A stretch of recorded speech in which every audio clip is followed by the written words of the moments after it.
Oh, natapos na po yung ulan. Pasal po tayo sa garden para makita natin yung mga pangangailangan nila.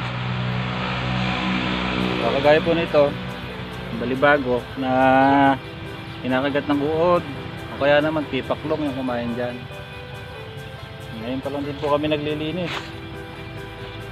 Kasi ulan ng ulan, alam niyo naman, hindi naman nagpapabata ang tao. Nag-iingat, baka masipon o maubo. Kaya ngayon pa lang ko kami maglilinis saka papasyal. Gaya po nito, kailangan na pong mag-spray talaga. Kinakagat na ko ng atako ko kasi mga insekto pagka tagulan. Pasyal po muna tayo para malaman natin yung kung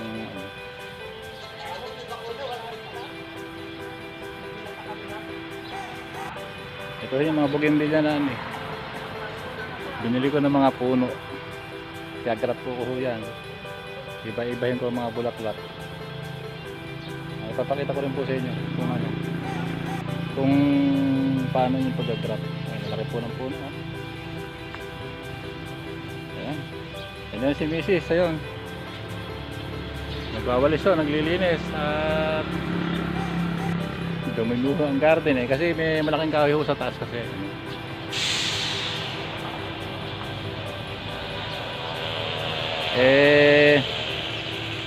Halos kami na lang dalawa din ang magtatrabaho sa dalawa ko kasi ang tauhan namin. Tauhan ko si Mrs., tauhan niya naman ako. Halos kami lang ang dalawa. Paminsan-minsan lang ho kami na kumuha ng mga extra na katrabaho. Yun na. Naputik na ako dito Maganda ho itong napapasal para malaman ko yung mga pangailangan nila ng alaman.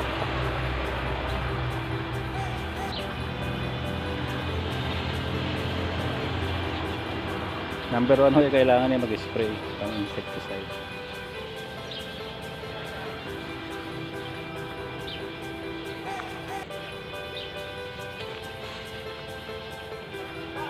Ito. Marami na rin ang mga damo. Yung mga madalayo sa halaman. Para ho mabilis, ini-sprayan ko na lang ho yung mga yan. Basta huwag mong tatama sa halaman. Ito na rin ho yung pinagawa ko na liniman ng mga bougainvillea nung nag-uulan. Tingnan nyo ho sila may dahon na. Ilang araw pa lang ho yan. Ganda na sila. Magandang klase ho ito mga variety ito. Ayan na. Awan Berlalu. Dami mga Queen's Purple. Medyo naka-recover na ho sila, di ba? May mga dahon na. Inalagyan pa namin ng panghanging plant.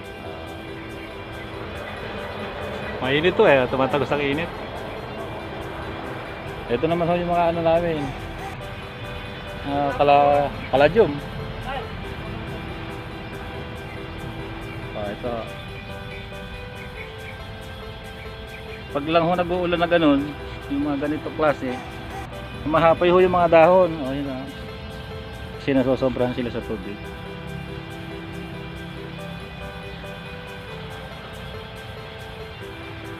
Libangan na ho namin mag-asawa ito.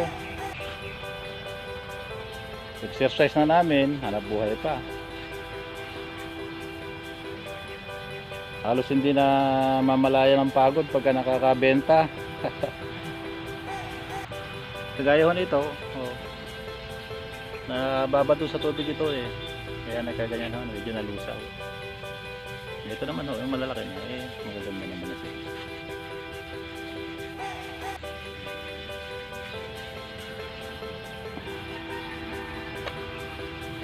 Yun ang mga kaladium natin hindi naman totally na init. Kailangan half-half. Malilim na hanggang tanghali. Malilim naman siya, ay mainitan naman siya hanggang tanghali.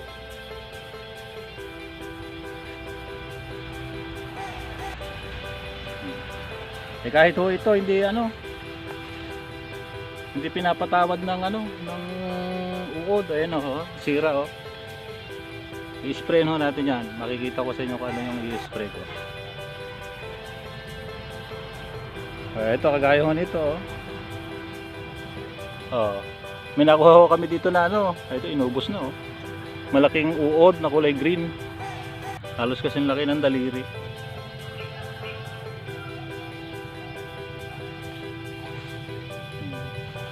Meron pang namatay. Hindi mo maayali siya na may mamatay. Talagang ganyan.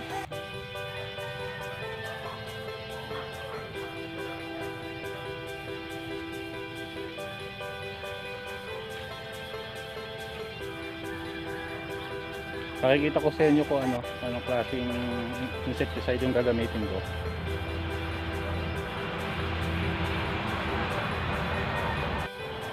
Dito naman po yung nabaha, kinanalang ko, kaya nagpagawa ako ng lagayan ng bougainvillea doon. Ito bambaha ho dito dati. Dito na rin ho yung mga pang-inbong namin na iba.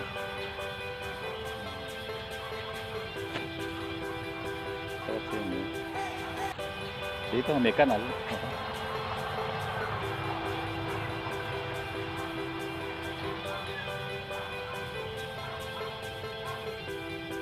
Ito po yung mga rose ko.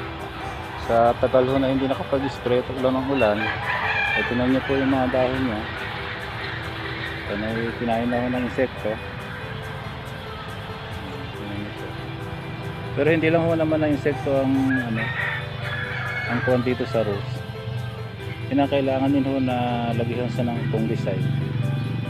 Pag nakita nyo na may mga black spot yung mga dahon, kaya po sila madaling malaglag, dapat lagyan ng pangpunggos. Kagaya po nito. Ayan. Yung mga umiitim-itim ho yung mga dulo-dulo, punggos ho yan.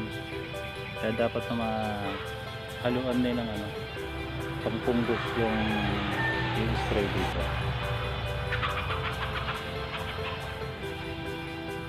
Ito po yung mga ginagamit ko na gamot na matagal na kaming magkasama dito sa garden.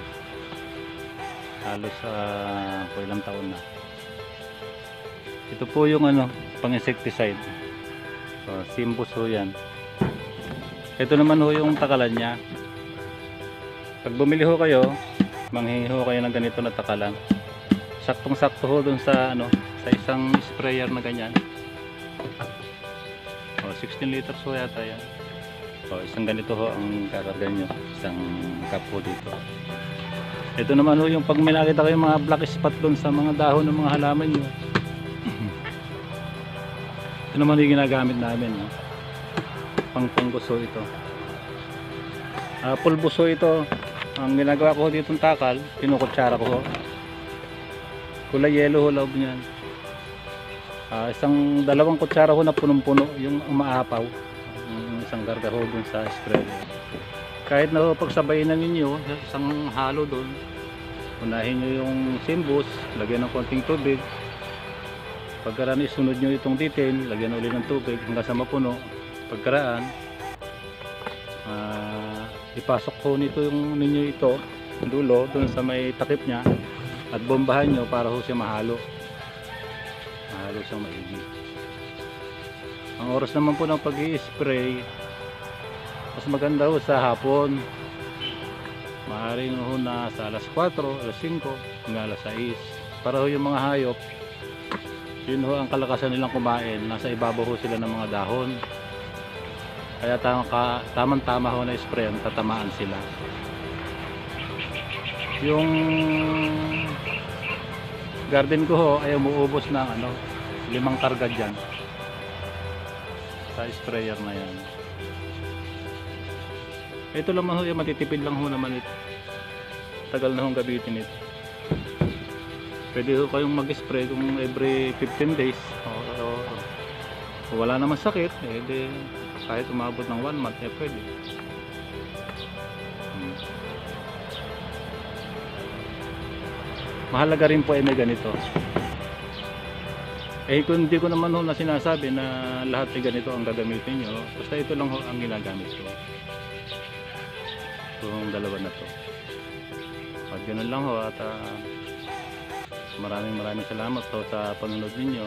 At sana kung may natutunan kayo, eh pwede na paki-subscribe na rin ako para ganahan naman ho ako mag-video. Ma-share ko sa inyo yung mga experience ko sa paghahalaman. Maraming salamat po.